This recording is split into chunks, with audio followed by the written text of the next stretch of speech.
Hello everyone, I am यर्स देश ma'am. Welcome back to my YouTube channel English mastermind. बच्चों, आज हम रीड करेंगे क्रांति और रोज़ाना की ज़िंदगी, जो हमारा लेसन फर्स्ट है क्लास 9th का फ्रेंच रिवॉल्यूशन। उसके 5 पार्ट हम ऑलरेडी डिस्कस कर चुके हैं। उनकी अलग से वीडियोज़ मैंने हर पार्ट की अलग से वीडियो बनाई है, और उनकी जो वीडियोज़ आप इस वीडियो के डिस्क्रिप्शन में जाकर देख सकते हैं। उनका लिंक मैंने यहाँ पे इस वीडियो के डिस्क्रिप्शन में डाल दिया है। तो without wasting time, now let's read the part 6, क्रांति और रोज़ाना की ज़िंदगी। तो जो फ्रेंच रिवॉल्यूशन हुई 1789 में, इसका लोगों के दैनिक जीवन पर क्या इफ़ेक्ट आया, क्या क्या चेंजेज आए, उनके बारे में हम पढ़ेंगे। तो कोई भी जो क्रांति आती है तो उसका लोगों की बोलचाल, पहनावे पे, उनकी रीडिंग हैबिट्स और जो सारी हैबिट्स होती हैं उसका ऑटोमेटिकली इफ़ेक्ट आता ही आता है। जो 1789 की जो क्रांति थी उसके भी आइडियल्स थे, स्वतंत्रता, समानता और बंधुता। इन आइडियल्स का लोगों के जीवन में काफ़ी परिवर्तन आए। इन आदर्शों को लोगों ने अपनी ज़िंदगी में संजोया और काफ़ी हद तक इनको अपनी ज़िंदगी में उतारने का प्रयास किया। तो जो इसके इफ़ेक्ट आए, जो चेंजेज आए, अब वो हमारा आंसर यहाँ से स्टार्ट होता है, जहाँ से मैंने पॉइंट 1 डालना स्टार्ट किया है। जो भी हाईलाइटेड पार्ट है बच्चों, ये आपके इस क्वेश्चन का आंसर है। तो जो बास्तिल का जो किला था, उसके विध्वंस के बाद, मतलब उसके नष्ट होने के बाद 1789 की जो गर्मियाँ थी, उसमें एक महत्वपूर्ण कानून अस्तित्व में आया। वो क्या था? जो सेंसरशिप थी उसकी समाप्ति की गई। सेंसरशिप होता है बच्चों मीडिया पर लगी पाबंदियों को हटाना।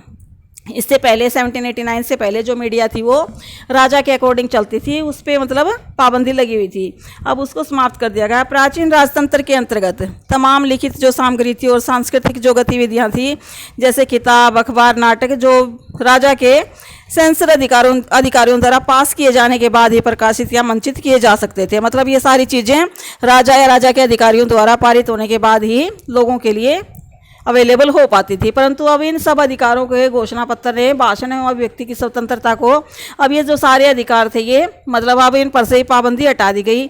और अब क्या हुआ? अब जो भी घोषणा पत्र ने, एक नया घोषणा पत्र लागू किया गया, जिसमें लोगों को भाषण एवं अभिव्यक्ति की स्वतंत्रता दी गई। मतलब लोगों को अपने विचार अभिव्यक्ति की पूरी स्वतंत्रता दी गई। और इस अधिकार को, नैसर्गिक होता है बच्चों, एक नेचुरल बर्थ राइट अधिकार बना दिया गया कि लोगों के मन में क्या है, क्या चाहते हैं, उनको राजकाज से क्या प्रॉब्लम है, वो सारे अपने विचार भाषणों के द्वारा अभिव्यक्त कर सकते हैं। नेक्स्ट पॉइंट हमारा, परिणाम स्वरूप फ्रांस के शहरों में अखबारों, पर्चों, पुस्तकों एवं छपी हुई तस्वीरों की बाढ़ सी आ गई। जब मीडिया पर से पाबंदी हट गई तो बहुत ज़्यादा लोग थे, वो नई नई पुस्तकें लिखी जाने लगी, नए नए अखबार निकलने लगे। मतलब इनकी सब की एक बाढ़ सी आ गई। और ये सारी चीज़ें गाँव के जो दूर देहात के लोग थे उन तक भी ये सारी चीज़ें पहुँचने लगी, और उनसे फ्रांस में घट रही। फिर क्या होगा? जब ये सारी मीडिया की चीज़ें लोगों को सस्ते रेटों पर आसानी से उपलब्ध हो जाएंगी तो लोग जितने भी परिवर्तन और घटनाएं थी उन सब से वो रूबरू होने लगे, मतलब उनको इनकी जानकारी मिलने लगी। तो जो प्रेस की स्वतंत्रता का मतलब यह था कि किसी भी घटना पर परस्पर जो विरोधी विचार हैं वो व्यक्त किए जा सकते थे। मतलब अब जो अपोजिशन वाले थे, लीडर्स थे, वो भी अपने विचार व्यक्त कर सकते थे। प्रिंट माध्यम का उपयोग करके एक पक्ष ने दूसरे पक्ष को अपने दृष्टिकोण से सहमत कराने की कोशिश की। अब जो प्रिंटिंग थी, प्रिंटिंग के द्वारा जो अपने विचार व्यक्त कर रहे थे, मतलब प्रिंटिंग के द्वारा लोगों ने, एक पक्ष ने दूसरे पक्ष को अपने दृष्टिकोण से सहमत, मतलब लिखित रूप से एक पक्ष ने दूसरे पक्ष को अपने विचार प्रस्तुत किए ताकि उस पर सहमति बन सके। और जो नाटक, संगीत, उत्सव, जुलूस में असंख्य लोग अब जाने लगे थे। अब ये सारी पाबंदियां हट गई तो बहुत सारे लोग इन चीज़ों में जाने लगे थे। जो भी कल्चरल एक्टिविटीज़ थी यहाँ पे बढ़ चढ़ कर लोग हिस्सा लेने लगे। तो जो स्वतंत्रता और न्याय के बारे में राजनीतिज्ञों और दार्शनिकों के पांडित्यपूर्ण लेखक को समझने और उनसे जुड़ने का लोकप्रिय तरीका बन गया था। अब जो लेखक थे, राइटर्स थे, उन्होंने अच्छे पांडित्यपूर्ण होता है, ज्ञानवर्धन की जो मतलब चीज़ें लिखी थी, जो मटेरियल था, उसको लोग अब समझने लगे थे। आम जनता भी इन जुलूसों में जाने लगी थी। नाटक, संगीत और ये देखकर इन चीज़ों को आसानी से अब जो अनपढ़ लोग थे वो भी समझने लगे थे। तो फ्रांसीसी क्रांति का लोगों के जीवन पर क्या प्रभाव आया? आई होप कि ये क्वेश्चन आपको आसानी से समझ आ गया। आप बच्चों एक बार वीडियो सुनने के बाद आपको बुक की तो हेल्प लेनी ही पड़ेगी। जो वीडियोज़ होती हैं कभी भी आप यूट्यूब से पूरा नहीं पढ़ सकते हैं। यूट्यूब सिर्फ आपकी हेल्प के लिए है, हम एक सिर्फ गाइड हैं आपके लिए। बाकी तो आपको बुक्स की हेल्प तो लेनी ही पड़ेगी। आप अपने बुक में ये अंडरलाइन कर सकते हैं, और फिर अगर एक बार आप इसको रीडिंग लोगे 1 या 2 बार तो आपको ये क्वेश्चन आसानी से याद हो जाएगा। तो क्या इफेक्ट, एक बार फिर से रिवाइज करा देती हूँ कि जो फर्स्ट जो महत्वपूर्ण परिवर्तन आया वो ये हुआ कि जो सेंसरशिप थी उसकी समाप्ति कर दी गई। अब मीडिया थी, जो लिखित सामग्री थी, वो किताब, नाटक, अखबार, उन पर से सारा जो गवर्नमेंट का अधिकार था वो हटा लिया गया। अब ये मतलब जनता की पहुंच तक हो गई। इस प्रकार जो लोगों को अभिव्यक्ति का आधार था, भाषण देने की स्वतंत्रता थी, उसको एक जन्मजात अधिकार बना दिया गया।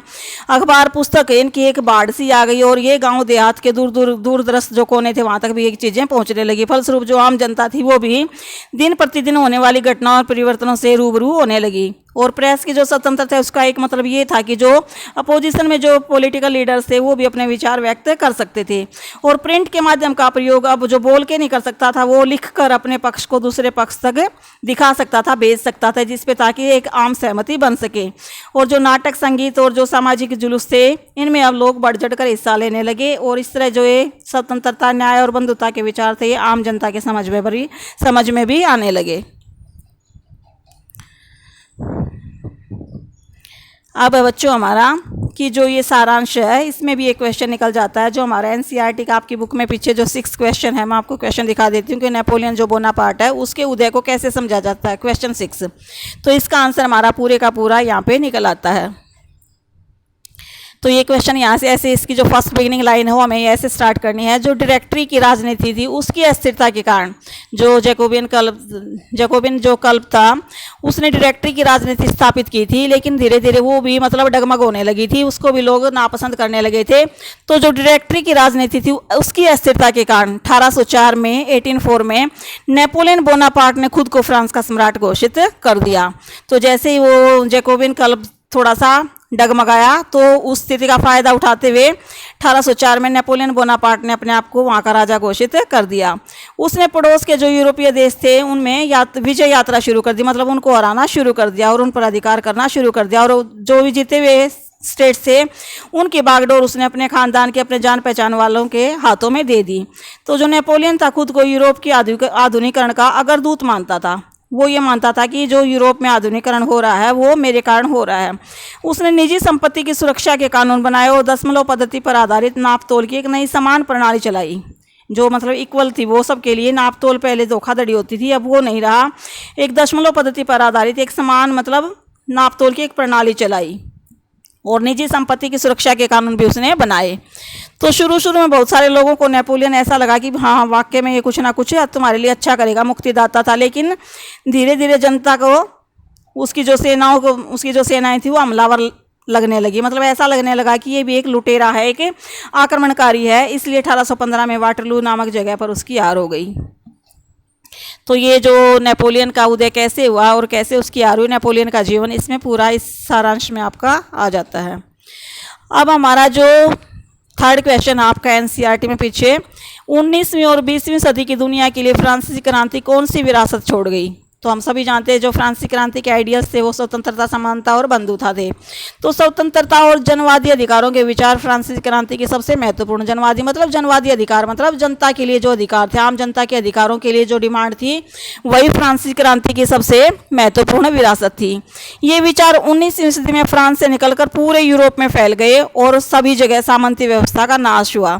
हर जगह के लोग अब जो जमींदारी प्रथा थी, सामंती व्यवस्था थी, उसके खिलाफ बोलने लगे और सब जगह मतलब एक समानता और स्वतंत्रता और बंधुता पर आधारित राजनीति की स्थापना हुई। जो औपनिवेशिक समाज थे वहाँ पे संप्रभु राष्ट्र राज्य की स्थापना के अपने आंदोलनों में दासता से मुक्ति के विचार की नई डेफिनेशन आई। जितने भी औपनिवेशिक समाज थे, जैसे हमारा जो इंडिया है वो किसका उपनिवेश था, ब्रिटेन का। तो वहाँ पे भी एक अपना एक राष्ट्र संप्रभु होता है बच्चों, जिसका अपना राज्य हो, जिस पर किसी दूसरे देश का अधिकार ना हो, उसको बोलते हैं संप्रभु राष्ट्र। तो सभी देशों में जो गुलाम राष्ट्र थे उस समय, औपनिवेशिक मतलब जिन पर दूसरे देशों का अधिकार था, ऐसे राष्ट्र थे उनमें भी अपना राज्य बना स्थापित करने की, एक संप्रभु राष्ट्र स्थापित करने की भावना विकसित हुई।